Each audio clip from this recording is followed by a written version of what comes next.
My name is Katherine, and I'm a junior here at Mizzou. I'm studying secondary education, so I want to be a high school lit teacher, so love it or hate it, what I want to do. So, yeah, happy fall, everyone. It's nice. It's good to be here. It's good to be here. So, I'm going to be talking to you guys about sloth and gluttony. Two of the things that before I really thought about the 7 deadly sins, I never would have thought that I would have struggled with, but I definitely do. So for those of you that know me, if you do know me, I know what you're thinking. You're thinking, I know how many baby carrots this girl eats in a day, and she's coming up here to talk to me about gluttony. Yes, I am here to tell you that I am a glutton, and that gluttony comes in all shapes and sizes. But we'll talk about my carrot consumption later. To begin, I'd like to enter into a little bit of a meditation. So if I can have everyone close their eyes, please.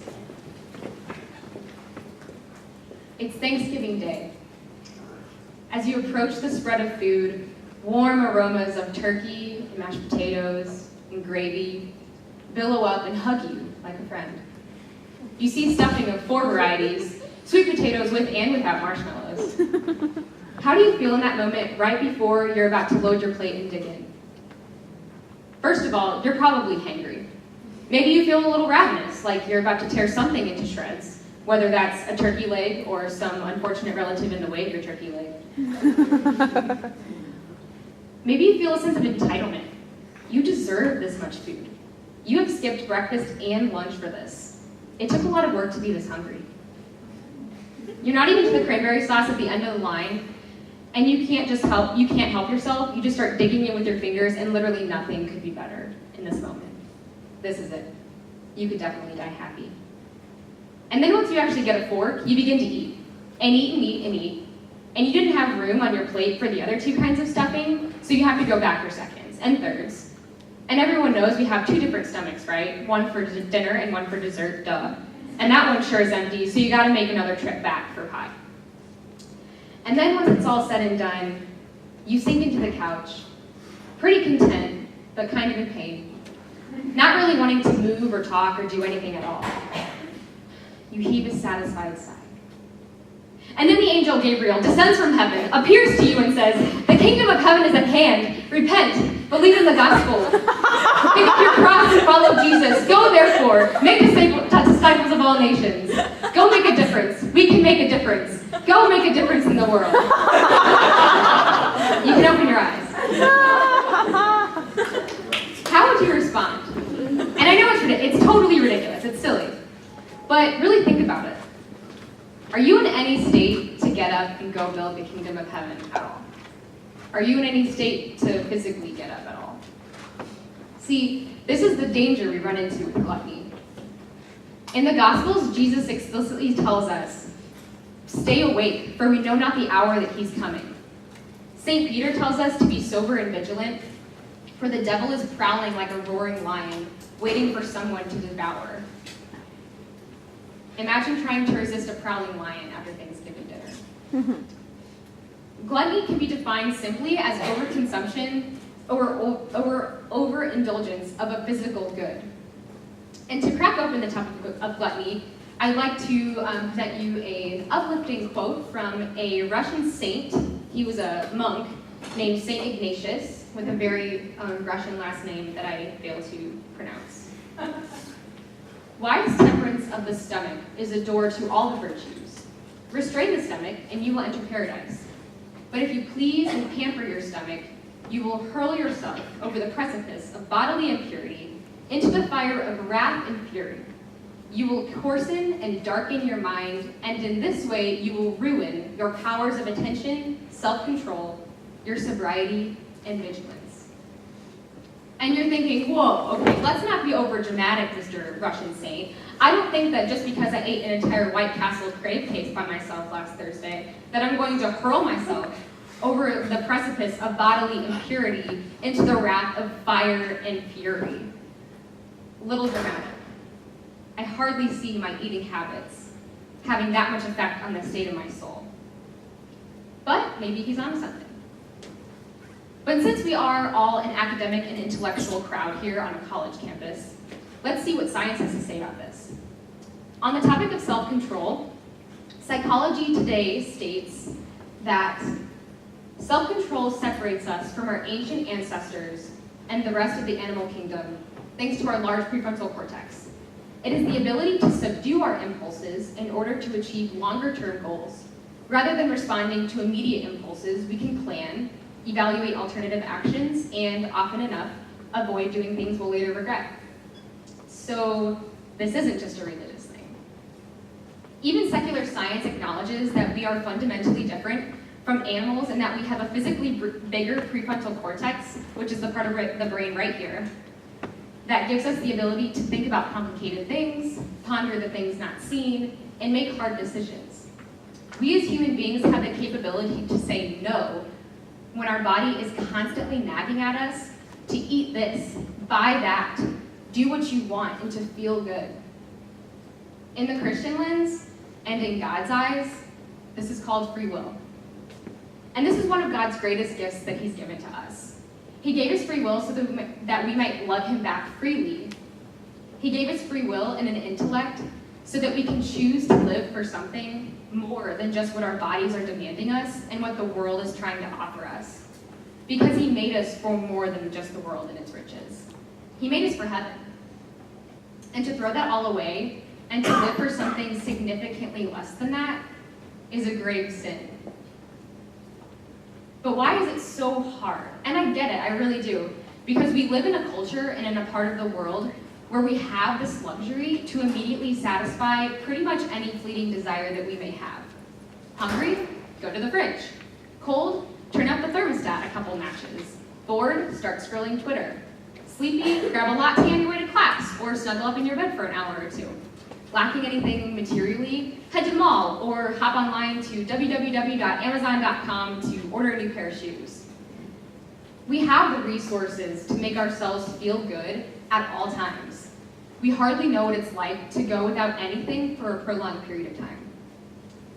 Our reaction to anything uncomfortable and any sense of dissatisfaction is almost immediate. Yet, the more we mindlessly consume, the more we ourselves are consumed. The more we constantly answer to our bodily needs, constantly give what our body wants, the more it begins to take over and control us and control our decisions and our actions. The more lattes we get on our way to class, the more we want one. The more salt we add to our food, the more tasteless everything else seems. The more we realize how good we feel after a few beers, the more we desire it, and the more we depend on it. And we can often think of the Catholic faith as something stifling, something very controlling and restricting. We don't want to answer to these rules and to these doctrines. Why would we want to be controlled by such a restrictive lifestyle, telling us what we can and can't do? Yet, I think we need to ask ourselves seriously, if we aren't answering to the demands and the expectations of God, who are we answering to? More importantly, what are we answering to? See, if we simply do what feels good, what feels right, if this is the source of our decisions and our actions, we're still answering to something. We're still being controlled by something. But instead of being controlled by God, instead of answering to God, we're answering to our passions and our desires, to our reactions and our impulses. We're answering to our bodies. Yet at the end of the day, we're all just looking to be satisfied. This is so fundamental to our human existence, and we just desire to be whole and complete and to feel fulfilled. So we fill ourselves. We fill ourselves, and we fill ourselves. And we stuff ourselves. We stuff ourselves with more than just food and alcohol. We stuff ourselves with clothes, technology, entertainment, sleep, likes, retweets, exercise, physical comforts. All these things the world that the world offers us that are meant to make us feel good in some way, shape, or form. Yet the satisfaction that is gained from these things, from the world, is fleeting. It doesn't last, and we have to work to maintain it. I ate breakfast, but it's been 3 hours, and I could definitely go for lunch. I bought a shirt a few months ago, but I had to go back because no one's wearing that anymore. I had the time of my life last night. but that's not really doing anything for me right now. So I'd like to take the time to be a Christian hipster and turn to a super obscure book of the Bible that you probably haven't heard of. It's called Haggai. And from Haggai chapter 1, you have eaten, but you have not been satisfied. You have drunk, but have not been exhilarated. You have clothed yourself, but not been warmed. And he who earned wages earned them for a bag with holes in it. We go round and round in this perpetual cycle of having to work to maintain these feelings of satisfaction. Because we're chasing after these things that don't last.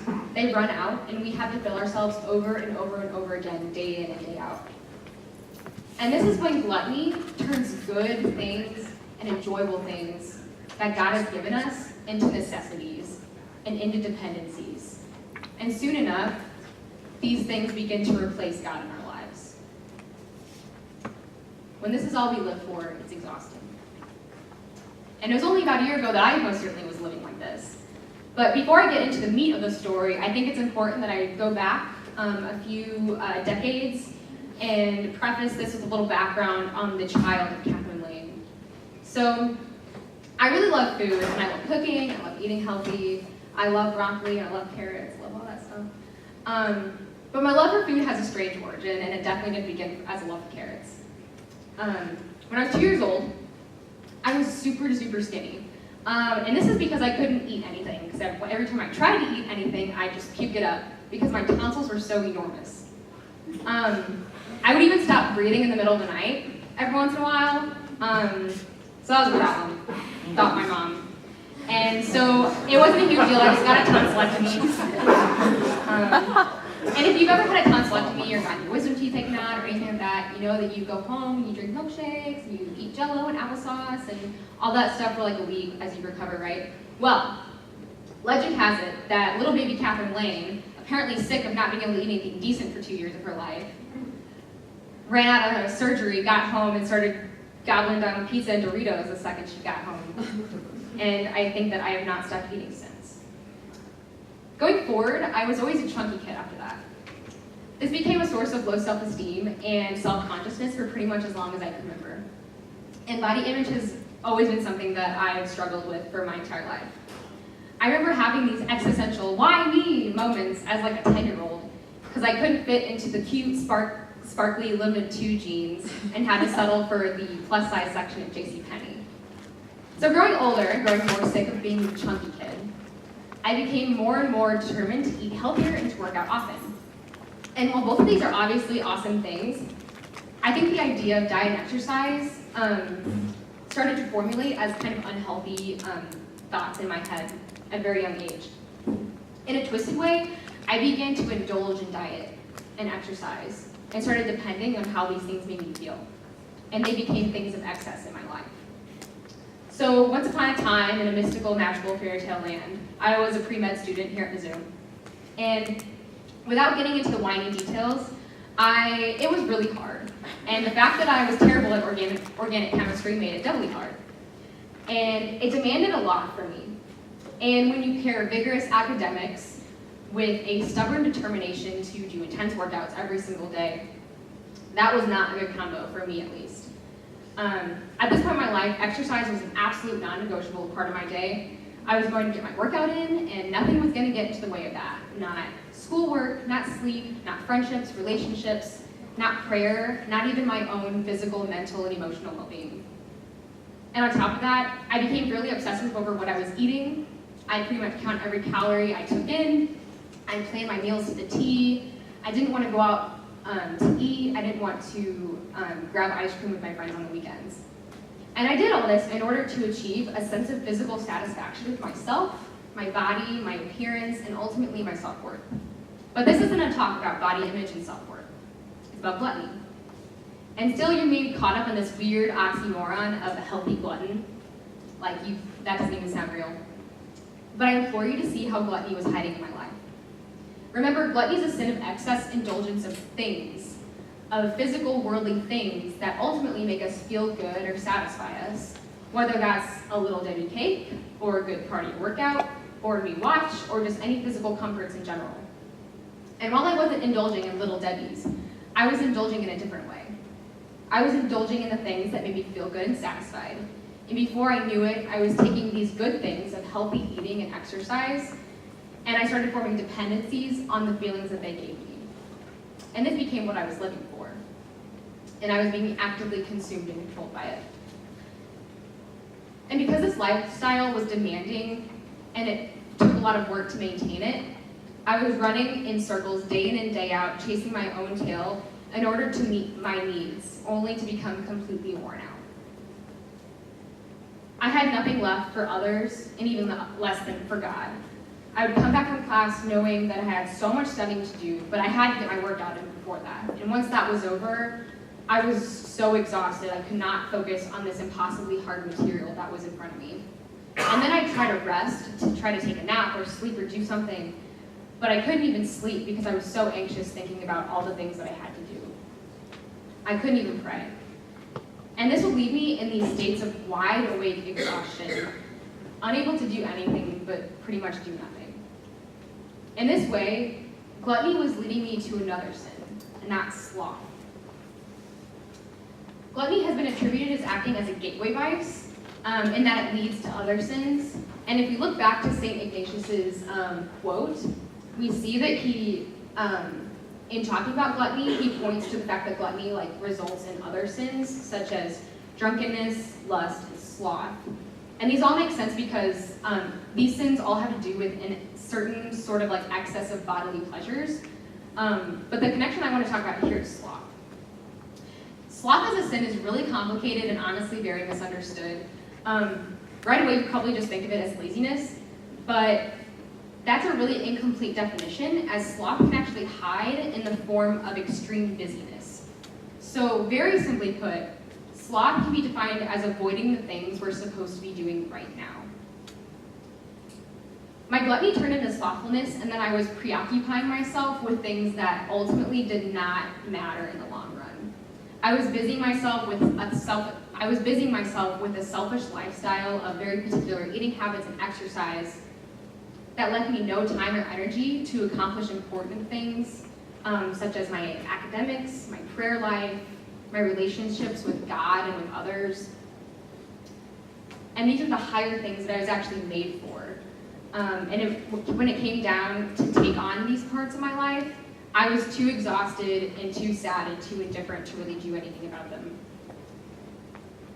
So the question is, in living in a world with phones that never shut off, with advertisements constantly telling us how we should look and feel, what we should consume and buy, in a world that constantly gives us the option to live for comfort, for our own pleasure, and for convenience, in a world that fails to satisfy that nagging ache in our hearts, how are we to live for something greater? And while after this talk, life here on earth may seem to feel pretty hopeless when we realize how empty the world's promises are and how unsatisfied they leave us, Jesus leaves us with a promise. And he promises us this: "Blessed are they who hunger and thirst for righteousness, for they will be satisfied."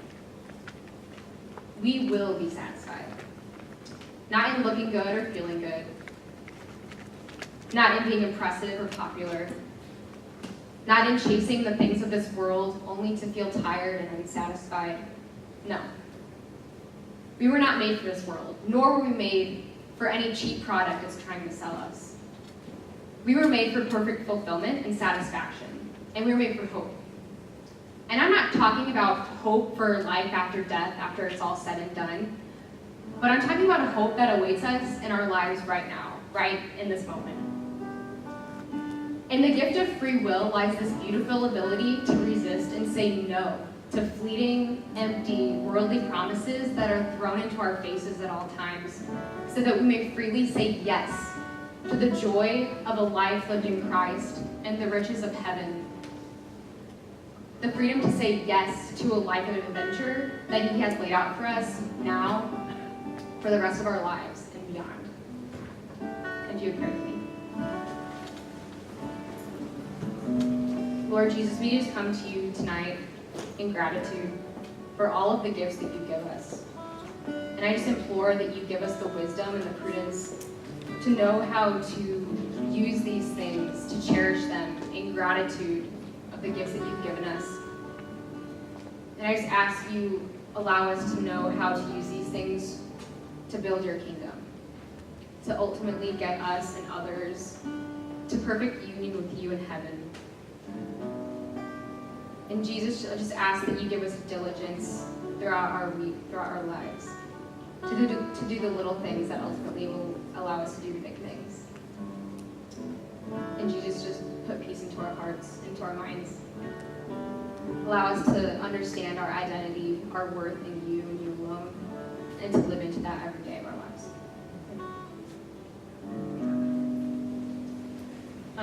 So hopefully now we understand a little better that we were made for heaven. And with that said, Jesus is the way to heaven. And anything we seek in place of him to satisfy the aching in our hearts, in our minds, in our souls, those things become like gods to us. They become our idols. So to maybe help us figure out what it is in our lives that we're putting in front of God, that we're running to in times of distress, that we're running to find satisfaction or fulfillment, I'd like to end my talk by walking you all through an examination of idols. And so you have, under your chair, just like the questions that will be asked, feel free to write on them. You don't have to. Feel free to close your eyes. Feel free to pray, really however you would like. And then just reflect. How do I spend most of my free time?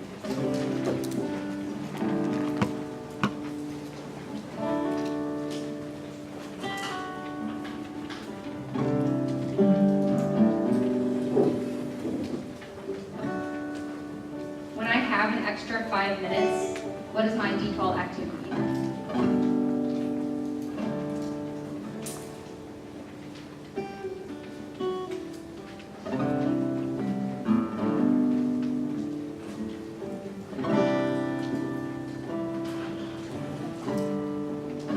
How do I define myself?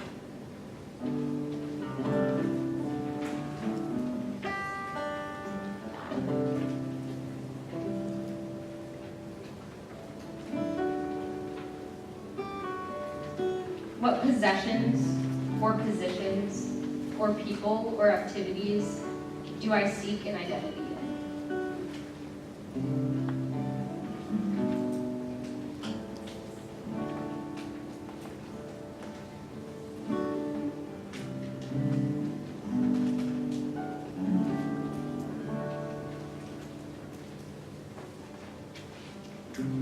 What worldly things do I depend on in order to feel good, satisfied, or whole?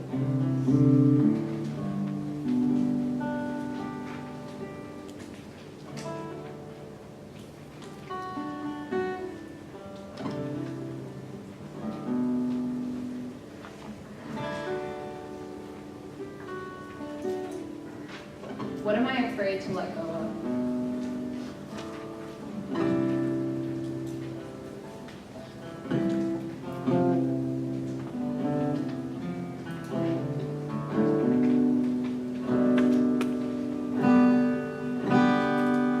To what good things in my life do I tend to give exaggerated importance?